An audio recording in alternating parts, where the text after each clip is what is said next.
Magandang umaga, magandang hapon at magandang gabi po sa inyo lahat. Ito po ang lingkod, si GeYuan HK416. Today we will be discussing the GeYuan HK416D.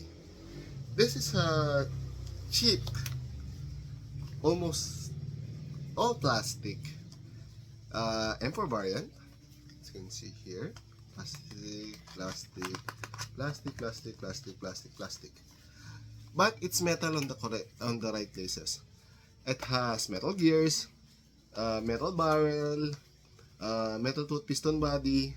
The cylinder is still nylon, and this is it's not a Gen 8. You can see the picture here, and you can also see the internals here. This one.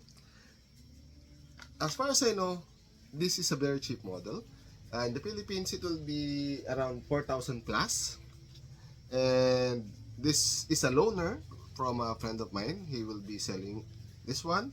The link on the description. My general overview on this one is it has nice trades on the body, as you can see. Nice. But I don't know what happened, but the receiver, the handguard is worse. I wish they haven't put anything on it at all. It looks so stupid.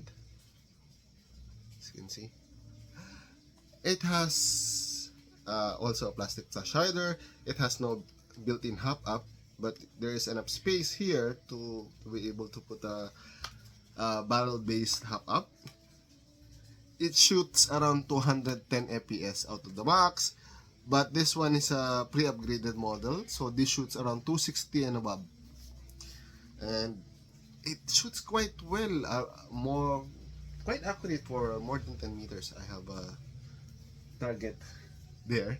You can see more pictures here that I usually test the accuracy of this one, and it's quite accurate actually. It also have rails on the box and plastic fake EOTech here, but I didn't include it in the review since I usually do not put plastic sides on my unit, and it doesn't help the overall aesthetic of the unit, so usually keep it like this, quite simple. And this one, since it's mostly plastic, it is very light. I think 2 kilos, so 2 kilos or less. So it's very nice to use in the game. And since the magazine is GeYuan compatible, this is my other mag. This one, GeYuan compatible.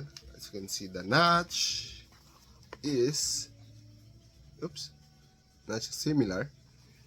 It enables this one to have multiple gadgets. I mean, compatibilities like this one, the draw mag, which is very critical on games.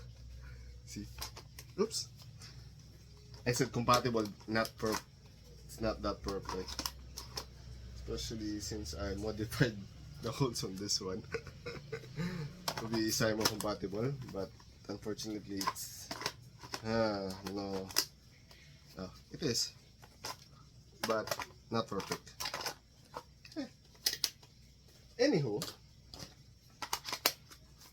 for the price, I think this will be with the GeYuan MK8 version 3 for best value for money.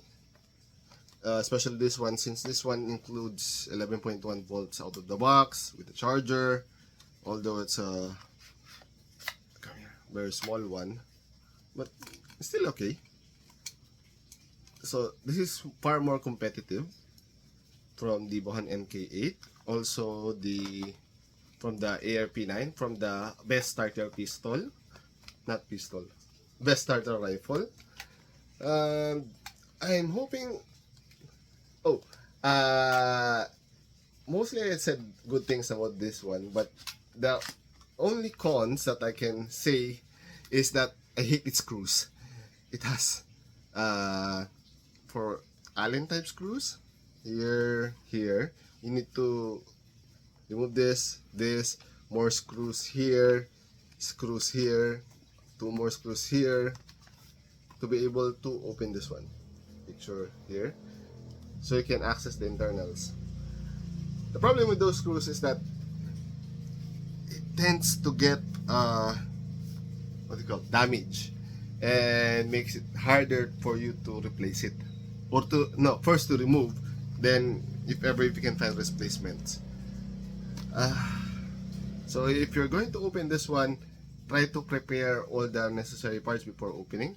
Since this one is pre-upgraded, the only thing that reason you might need to open this one if something gets broken. It has a very unique nozzle. You can see the picture here. That is far longer what we usually buy. This is for the Saima. The Gen 8 is somewhere here. Gen 8 ones. So the parts for that one will be difficult. So for me, use it as is. Wait till it breaks, then you upgrade it. If you have any questions, just put it in the comment section down below and I will try to answer it as soon as possible. Hanggang sa muli, paalam!